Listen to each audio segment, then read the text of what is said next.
par rapport aux émotions, il faudrait noter deux choses principales. D'accord. Alors, donc, il y a l'élément déclencheur. L'élément déclencheur, c'est quoi? C'est l'élément, c'est-à-dire notre attachement à une chose. La chose peut être physique ou spirituelle. Voilà. Alors, en fonction de notre attachement à cette chose, le mental va évaluer l'élément.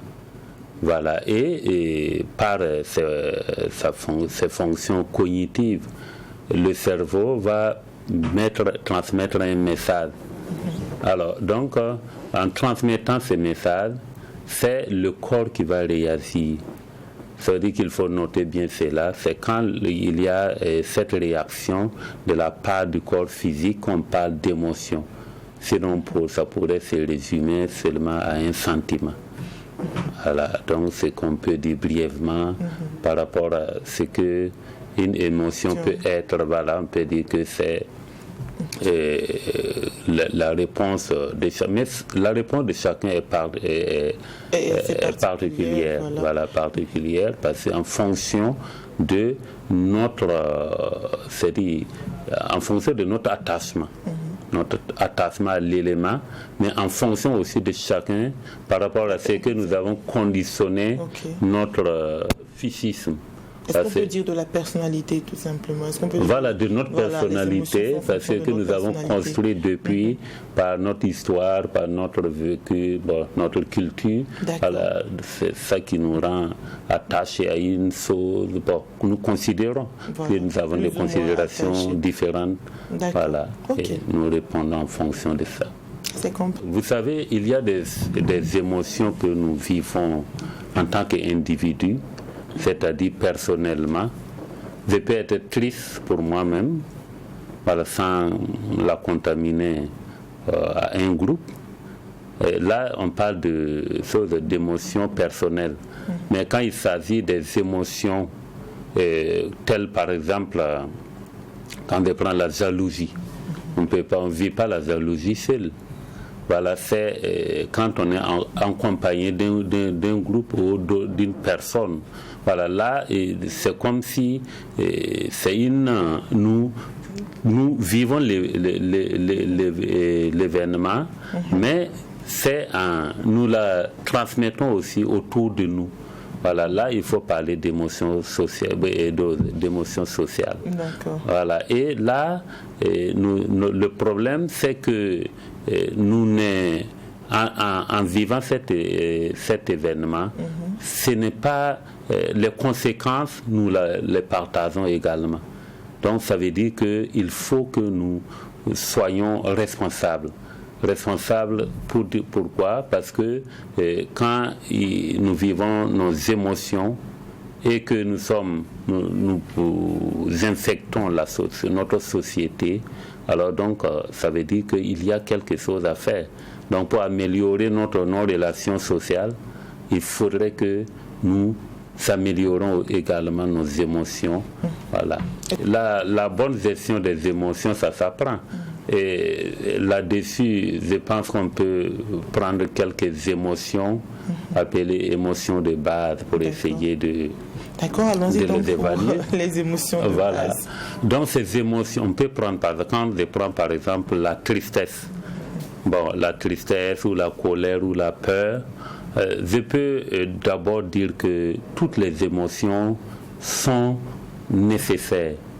C'est vrai que en psychologie, on parle souvent d'émotions négatives et d'autres qui sont positives, mais je peux dire pour moi, toutes les émotions sont bonnes parce qu'elles nous permettent d'aller d'un point à l'autre. Et quand je prends la peur, vous savez, la peur, elle est nécessaire. Elle est nécessaire parce que c'est elle qui nous permet de faire attention à ce qui semble être un danger autour de nous. Voilà. De même la tristesse. La tristesse, une fois qu'on a senti avoir perdu quelque chose, alors il est normal que nous soyons tristes en ce moment. voilà, pour essayer encore de revoir qu'est-ce qu'il faut faire pour se relever. Voilà, donc quand nous perdons quelque chose, nous devenons tristes. Ça, c'est impératif. Voilà, nous devenons tristes. Quand la colère aussi, quand nous sentons que nos frontières entre gris sont menacées, il faut qu'on réprime. Voilà, il faut qu'on récupère encore notre appartement, voilà, qui est agressé. Voilà, là, ça dépend aussi de nos croyances, parce que souvent nous pouvons dire, c'est-à-dire quand nous tombons en colère, c'est souvent dû au fait que nous pensons que nous avons raison. Voilà, nous avons raison. Par exemple, quand je suis sur la route et quelqu'un vient m'agresser, m'insulter, voilà, ce n'est pas qu'il m'a pris quelque chose physiquement, mais c'est ma dignité qui a été... On se défend en quelque sorte, on riposte. Voilà, il faut riposter. Il faut juger plutôt par les conséquences que par ce qu'est l'émotion elle-même. Voilà, donc, vu les conséquences, mais ce sont les conséquences aussi qu'on appelle l'émotion, puis c'est la réponse que nous donnons. Voilà, c'est là qu'il faut apprendre à se maîtriser, et la bonne gestion des émotions, voilà, passe par là. C'est comme, parce que la gestion des émotions peut être comparable à un bon véhicule, mais nous qui sommes le chauffeur, c'est-à-dire, puisque je disais hier que l'homme est esprit, voilà, nous qui sommes chargés de conduire ce véhicule, nous sommes de mauvais chauffeurs.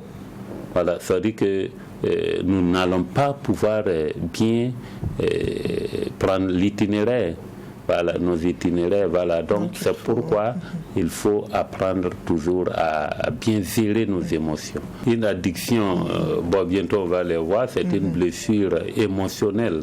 Voilà, pour dire que une fois que l'élément qui est là et qui doit être évalué par notre mental devient c'est-à-dire obsède notre mental, alors notre mental peut lâcher, voilà, dire que je ne maîtrise plus cet élément.